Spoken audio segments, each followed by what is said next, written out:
Okay, so an excuse if you hear my neighbors. It's Friday. So let's go over some basic meditation tips that are going to keep you grounded through the end of this world. I said not the end of the world, I said the end of this world, okay? Now I want to talk about meditation. I just think this is really needed right now, so I just want to briefly go over some pointers to help you out if you're having a hard time with meditation, which I totally understand. I've talked to so many people who literally just tell me, I can't meditate, I can't do it. And I find that very hard to believe. Just because, I mean, I used to have ADD and I fixed that. And when I was first dedicating myself to consistently meditating, I had that. And so it was very difficult, yes, but I was never going to give in to the fact that it would be impossible for me to do. And so that's really where getting into this starts, is your psyche. So don't psych yourself out.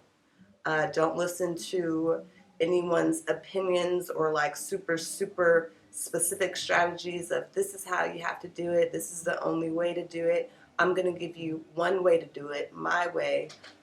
This works for me. I didn't follow any specific program.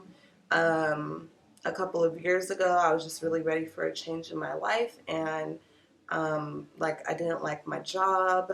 I'm a visual artist, and I had to take a job, which I never wanted to do in the first place.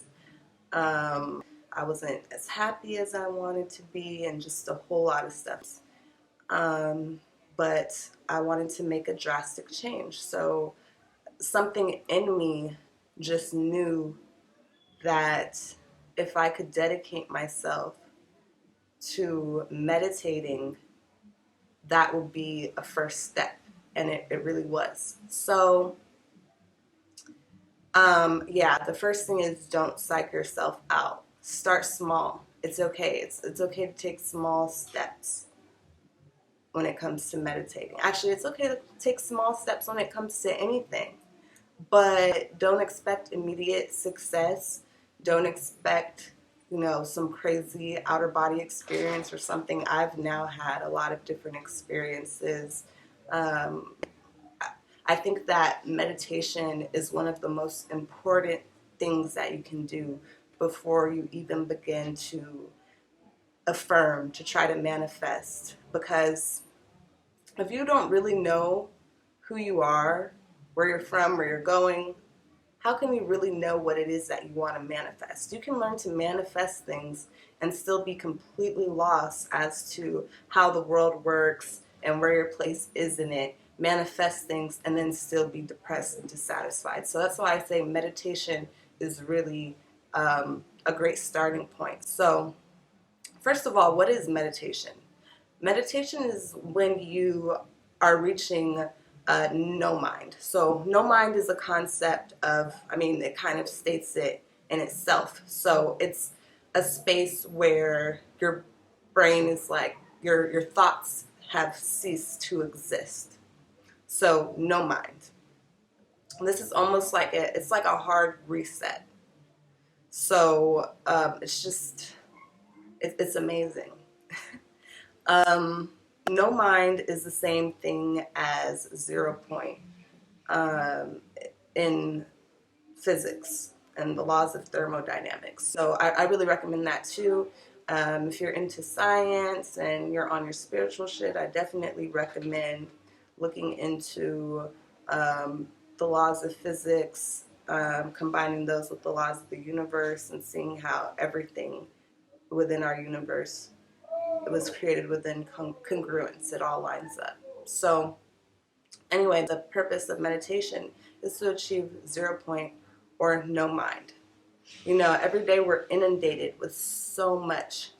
So you have your thoughts and you think they're yours, but in reality, we're all part of this collective.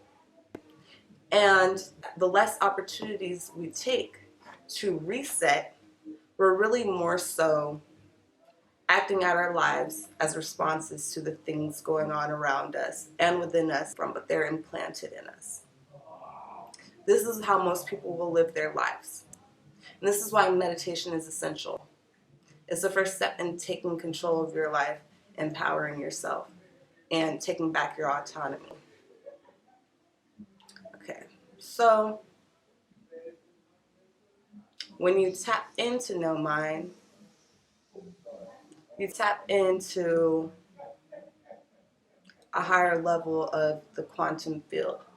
It helps you make that ultimate quantum jump. And eventually you might receive downloads. It just depends on what you're trying to achieve, what path you're on. For me, I felt like during meditation I was absolutely guided in terms of what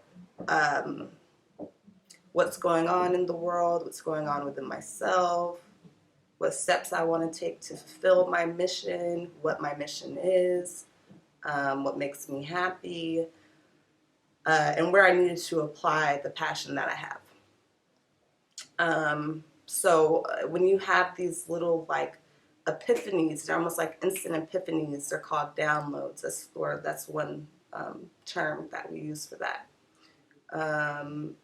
Who knows what you might experience after consistent meditation practice. That depends on the individual and your path. So please don't set any expectations for this. Just go into it with an open mind and see what happens. Now, let's go into how I meditate. Many things can be a meditative practice. So playing your guitar can be a meditative practice. Riding your bike, going for a run, making a piece of a vase, ceramic vase. All these things can be meditative, especially when you're doing a repetitive action that doesn't require your mind's active participation. However, I believe for me, I always like to do a certain type of meditation to yield a certain type of result. Now, this doesn't have to take a long time. Doesn't have to go on forever and ever. I just recommend at least 5 minutes a day. So now I'm going to go into how I meditate. So 2 primary things are your setting, your positioning, and your breathing. So setting should be quiet. You should be alone. It's nice if you add some different things, like maybe some meditative music. I like binaural beats. I like shamanic drumming music. Those are great. Something that can easily allow you to fall into a trance. Incense, of course, are nice. Whatever you like. Crystals, but I could really go more into detail. I incorporated crystals eventually into my meditative practice, and I utilize those to work on my chakras and activate my DNA, but I'll get into that later. So that covers your setting. Now your position. You want to make sure that your vessel is in a receptive position. This is pretty important. This is your vehicle right here. Your body is a hologram of your mind. So ideally, you take care of that. It really does come down to how you feel about everything that you consume and do. But nonetheless, you should feel good in your vessel. And you should be in a receptive position in order to meditate. That's why you see a lot of people meditating like this, and they have their legs crossed open, because this is a receptive position. When you meditate, you're prepared to receive. For me, a lot of times, I'll lay down and have my arms out, and I may do a grid with crystals along my chakra points. Like I said, I'll go into that later, go way into detail on that. So the third and final thing is your breathing. Usually I would not meditate right after eating. You want to feel pretty light, and if your body has too much going on inside, you can't really focus on your meditative practice anyway. So what I do is take a deep inhale through the nose, and you allow it to fill up your belly, so it should protrude.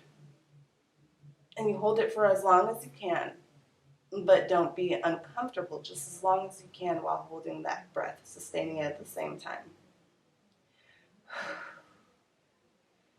Then you release, you exhale through your mouth.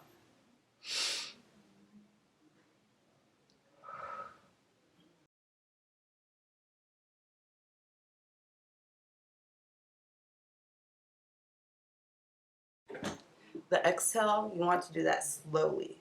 That's a part of what's meditative about it. It's that you are restraining it, you're controlling the breath as it comes out. And what that also allows you to do is focus on your breath instead of focusing on whatever thoughts you could have racing through your mind. There's also another technique for manifestation where you can think about things that you would like to receive as you inhale, but we're going to talk about manifestation, all that, a lot more later.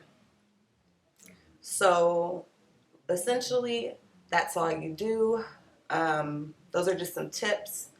You do whatever you feel called to do. You can create your own method as long as it works for you. I know it's not easy to sustain not having many thoughts for a long period of time, but even if you can tap in for a few moments, even seconds, I promise it'll change your life. And the more attempts you make, the longer you'll be able to sustain the state of no mind. So just be patient with yourself. Stay the course. It's not that you can't do it. It just takes a certain level of dedication and perseverance. And you got this. So yeah, I think that's all I want to say. I had written something about some of my first experiences. That's what I'm looking at right now. And it's just really interesting to see it now because I wrote about how after one of the first times I had a really intense meditation experience and I could feel my whole body vibrating. And what that is basically, so what happens is as your vibration increases, you become less dense and you become more crystalline, more of a light being. And you can feel this lightness of being eventually. And going into meditation, a lot of times I feel it where my entire body is just buzzing. You know, you might start to be able to hear frequencies that you couldn't before and things like that, but you just got to stay patient. And yeah, one last thing that I do want to leave you with too is this theory. They taught us all this theory in class when we were really young. Oh yeah, energy can never be created or destroyed. It can only be transmuted. And I've thought about that concept more recently, and they were literally putting us on game to reincarnation in science class. If energy can't be created or destroyed, what does that mean we do when we die? Okay, so some of us are trying to prepare for the next. Some of us are just focused on right now. I'm here for the people that understand that there's so much more than meets the eye and so much more than you're experiencing right now, and you're ready to tap into that. So, yeah,